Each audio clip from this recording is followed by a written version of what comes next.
جمال الوجود بذكر الإله.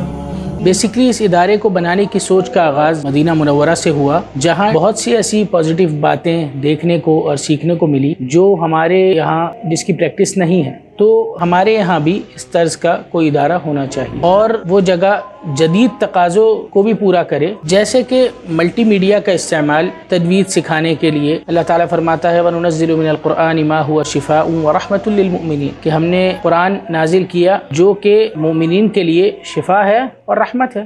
ہمارا یہ ویژن ہے کہ ہم قرآن کو رحمت ہی رہنے دیں، بچوں کے لیے زحمت نہ بنائیں، کوئی بیجا سختی یا مار پیٹ والا ماحول نہ ہو. اس چیز پر ہم نے پورا فوکس کیا ہے. ويبلغ سعد إلى منتهى